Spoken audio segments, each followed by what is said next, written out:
Аса қамқор, ерекше мейірімді Алланың атымен бастаймын. Пайғамбарымыз Мұхаммед саллаллаху алейхи уассаламға сансыз салауаттар мен сәлемдер болсын. Барлықтарыңызға Алланың игілігімен сәлем болсын. Бүгін Ықылас сүресін толығымен талдайтын боламыз. Құрандарыңызды алып, ашып, менімен бірге қайталаңыздар. Бисмиллахир-рахманир-рахим.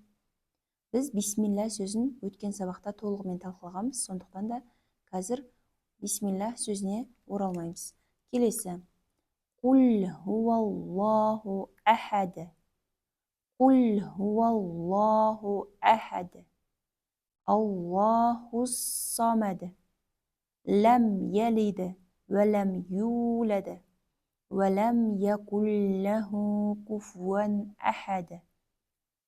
Өткен сабақта біз үлкен журнал арнадық Құранды жазуға. Сол журналдарыңызға қазір мына жерде жазылған барлық ережелерді толығымен көшіріңіздер. Сіздерге бұл кітапшаның PDF форматы беріледі, сондықтан да мұқият қараңыздар. Бірінші аяты. Құл хуаллаху. Құл ху. Аллах сөзінің алдындағы әріптің әрекеті фатха болса, онда Алла сөзі жуан оқылады. Аллаху болып. Сонда хуаллаху. Хуаллаху. Ахад. Ахадун деп жазылып тұр, бірақ біз аят біткендіктен біз бұл жерде сукунды жасаймыз. Ахад. Құл хуаллаху ахад. Келесі, екінші аятқа назар аударыңыздар. Аллаху самад. Алла. Лам әрпі бізде жуан оқылады.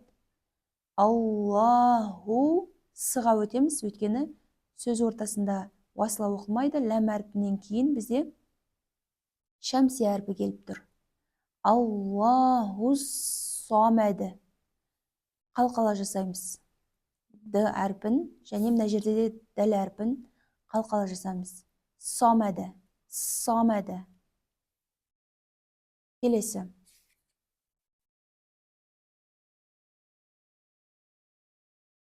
Лам. Ялиді. Қалқала жасаймыз. Вәлам. Ю деп созамыз, өйткені вау әрпі мәт. Юләді. Вәләм юләді.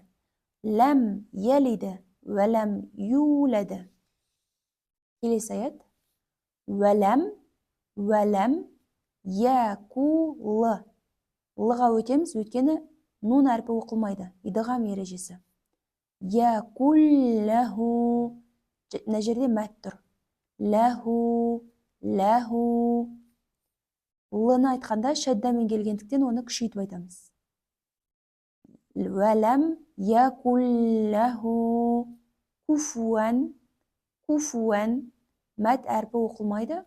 Мына жерде изхари ережесі, яғни сукундунун және тәнуин.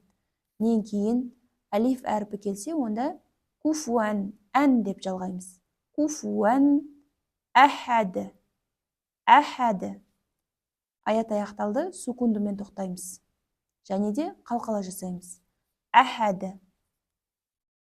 Вәләм юләді. Вәләм енді куфуан ахад. Мұқият қараңыздар. Енді қайтадан Құранымызды алып оқимыз. Осыны толығымен көшіріп жазасыздар және қайтадан оқимыз. Құл хуаллаху ахад. Аллаху самад. Лам ялид. Вәләм юлад. Вәләм якул лаху куфуан ахад.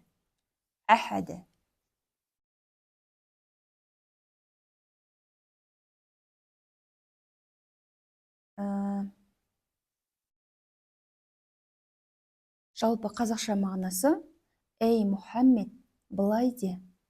Ол Алла жалғыз, серігі жоқ. Алла тәуелсіз, Оған күллі зат тәуелді мұқтаж. Ол тумады және туылмады. Оған теңдес ешкім жоқ. Жалпы, Аллах тағаланың жалғыз екендігі және туылмағандығы туралы толығымен айтылған. Дәл біз өткен сабақта Фатиха сүресін жазып шықтық, осылайынан. Дәл сол сияқты Ықылас сүресінде толығымен көшіріп, талдап, 20 санаққа саламыз, 20 рет оқимыз, сосын кері байланыспен маған жібересіздер, жақсы ма? Алла күніміздің, өміріміздің берекесін берсін, пайдалы білім болсын. Ассаламу алейкум ва рахматуллахи ва баракатух.